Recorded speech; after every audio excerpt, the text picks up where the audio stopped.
Sport Express avec Samsé. Samsé, le spécialiste des matériaux de construction.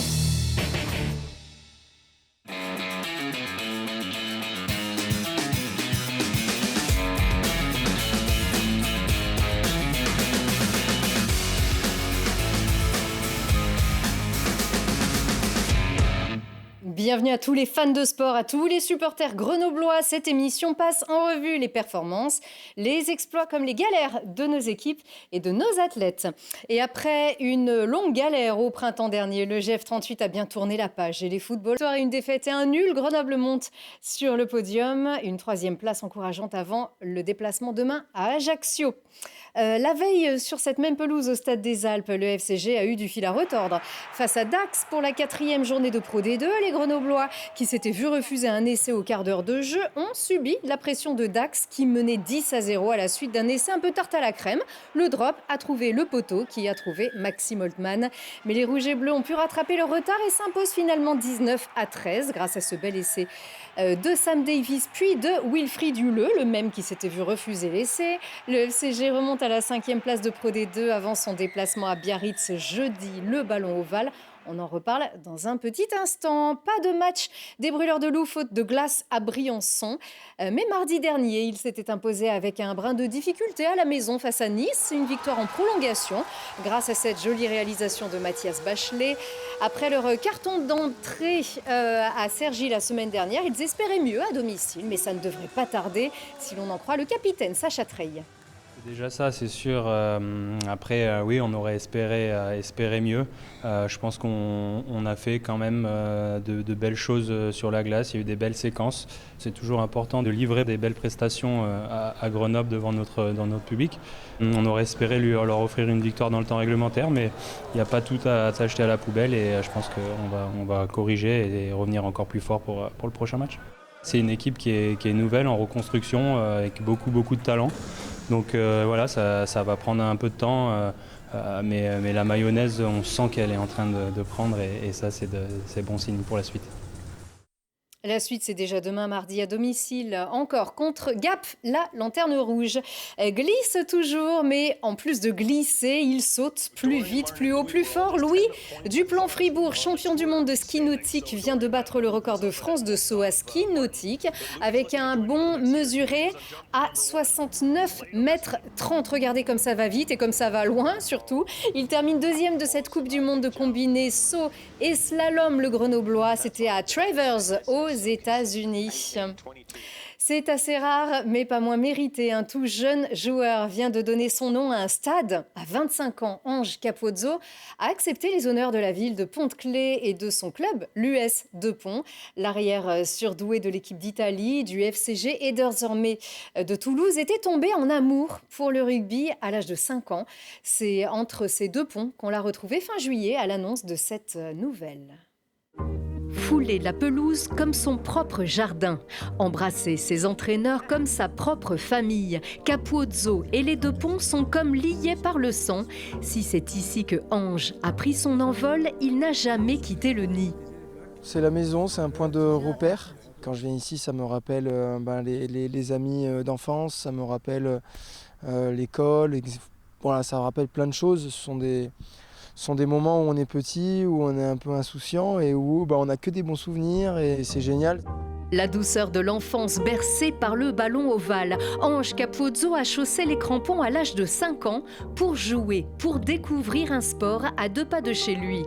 Ici, au Deux Ponts, on ne plante pas des graines de champions. On sème la passion et les champions se révèlent à leur rythme, sans imaginer que 20 ans plus tard, ce bout de garçon haut comme 3 pommes lancerait sa pointe de vitesse par-delà les plus gros murs défensifs de la planète. Déjà, à Ponte-Clé, tout allait toujours très vite. Il était un peu speed, hein. Il arrivait, ça courait de tous les côtés, il était toujours un peu en avance. Je me rappelle, hein, quand tu franchissais là, tu allais dans les tribunes, ça courait à droite, à gauche. Bon, alors après, sur le terrain, c'était plus la même, hein, c'était toujours à 100 à l'heure et tout. Puis après, ça a été son départ, 10 ans, hein, je crois, 10 ou 12 ans. 11 ans. Ouais, 11 ans, c'est ça. à 11 ans chez les plus grands au FCG Rugby. Un déchirement pour l'US de Pont qui savait bien que le jeune Ange y déploierait ses ailes. Au point de taper dans l'œil des sélectionneurs de l'équipe d'Italie, au point de lâcher son brin de folie sur les 6 nations et de transformer la squadra en une grande équipe. Héros transalpin de la Coupe du Monde, l'arrière fait encore un bond en avant, intronisé au Stade Toulousain, champion de France. Une immense carrière qui pourtant ne fait que commencer. Pont-de-Claix efface les 2 ponts pour imprimer le lien. Le stade, désormais, portera son nom. Je suis très heureux. J'ai même pas l'impression forcément de le mériter, parce que je trouve que c'est quelque chose quand même de très important. Donc il y a toujours un peu cette sensation où j'ai pas l'impression de mériter ça, mais c'est tellement de fierté. Le club de Pont-de-Claix et ce que j'y ai vécu a contribué à ce que je suis aujourd'hui. Donc c'est pour ça que je suis extrêmement fier de pouvoir être là et de donner mon nom au stade.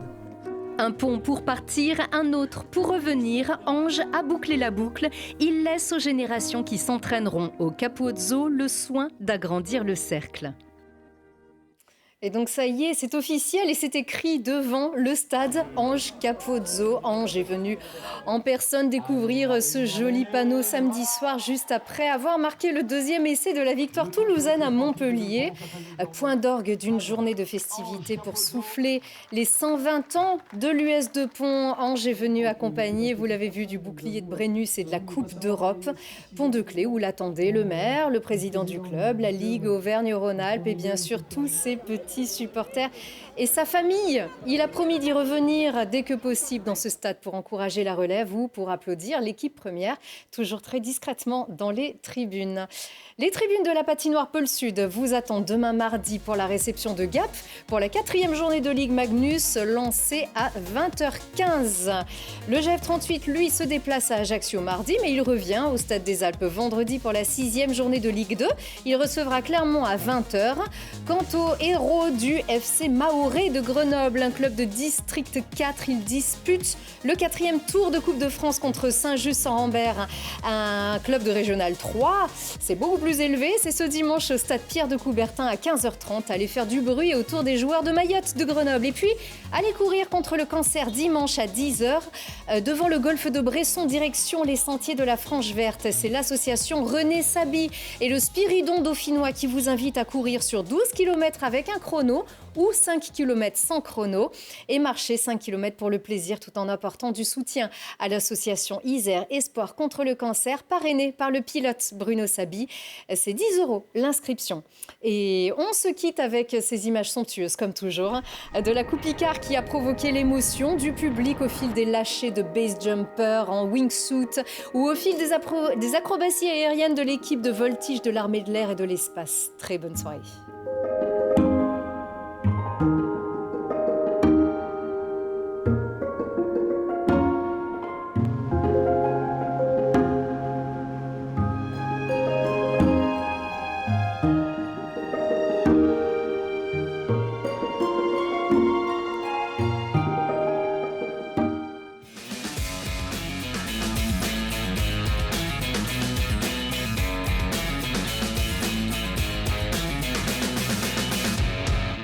Sport Express avec Samsé. Samsé, le spécialiste des matériaux de construction.